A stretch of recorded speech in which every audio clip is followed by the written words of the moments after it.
ಹೌದು ವೀಕ್ಷಕರೇ, ಏನು ನಿನ್ನೆ ಕನಕಪುರದಲ್ಲಿ ಡಿ ಕೆ ಶಿವಕುಮಾರ್ ಅವರು ರೌಂಡ್ಸ್ ಹಾಕುವಂಥ ಸಂದರ್ಭದಲ್ಲಿ ಜೈ ಡಿ ಬಾಸ್ ಅಂತೇಳಿ ದರ್ಶನ್ ಅಭಿಮಾನಿಗಳು ಕೂಗಿದ್ದಾರೆ ಅಂತಲೇ ಹೇಳ್ಬೋದು.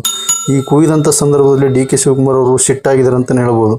ಹಾಗಾಗಿ ಡಿ ಕೆ ಶಿವಕುಮಾರ್ ಕೂಡ ಭಾಳ ಸಿಟ್ಟಾಗಿ ದರ್ಶನ್ ಅಭಿಮಾನಿಗಳಿಗೆ ಗದರಿದ್ದಾರೆ. ಪೊಲೀಸ್ ಲಾಠಿ ಇಟ್ಟು ಕೊಡಿಸ್ತೀನಿ, ಹಾಗೆ ಹೀಗೆ ಯಾವ ಡಿ ಬಾಸ್ ಇಲ್ಲ ಏನಿಲ್ಲ ಅಂತೇಳಿ ಈ ರೀತಿ ಹೇಳುವಂಥ ಹೇಳಿಕೆ ಎಷ್ಟರ ಮಟ್ಟಿಗೆ ಸರಿ ಅನ್ನೋದು ಇಲ್ಲಿ ದರ್ಶನ್ ಅಭಿಮಾನಿಗಳ ಒಂದಿಷ್ಟು ಮಾತು ಅಂತಲೇ ಹೇಳ್ಬೋದು. ಯಾಕಂತಂದರೆ ಡಿ ಕೆ ಶಿವಕುಮಾರ್ ಅವರು ದರ್ಶನ್ ಹಿಂದೆ ದರ್ಶನ್ ಹೊರಗಡೆ ಇದ್ದಾಗ ದರ್ಶನ್ ಅಂತೇಳಿ ಮಾತಾಡ್ತಿದ್ರು. ಈಗ ಜೈಲಲ್ಲಿದ್ದದಕ್ಕೆ ಈ ರೀತಿ ಮಾತಾಡ್ತಾ ಇದ್ದಾರೆ ಅಂತೇಳಿ ದರ್ಶನ್ ಅಭಿಮಾನಿಗಳು ಸಿಟ್ಟಾಗಿದ್ದಾರೆ. ಅದೇ ಡಿ ಬಾಸ್ ಆಚೆ ಬಂದ ಮೇಲೆ ಏನಾದರೂ ಹೊಸ ಪಕ್ಷ, ರಾಜಕೀಯ ಪಕ್ಷ ಏನಾದರೂ ಕಟ್ಟಿದರೆ 100% ಏನು ತಮಿಳುನಾಡಲ್ಲಿ ವಿಜಯ್ CM ಆದರೂ ಅದೇ ರೀತಿ ಕರ್ನಾಟಕದಲ್ಲಿ CM ಆಗಿ ಆಗ್ತಾರೆ ಅಂತೇಳಿ ನಮ್ಮ ಒಂದು ಚಾನಲ್ ಕಡೆಗೆ ಯಾರ್ಯಾರು ಅಭಿಮಾನಿಗಳು ನಮ್ಮ ಒಂದು ಚಾನಲ್ ನೋಡ್ತಾ ಇದ್ದಾರೆ 100% ದರ್ಶನ್ CM ಆಗಲಿ ಅಂತೇಳಿ ಆರೈಕೆ ಮಾಡುವಂಥವ್ರು ಜೈ ಡಿ ಬಾಸ್ ಅಂತೇಳಿ ಕಾಮೆಂಟ್ ಮಾಡಿ. ನಮಸ್ಕಾರ ವೀಕ್ಷಕರೇ.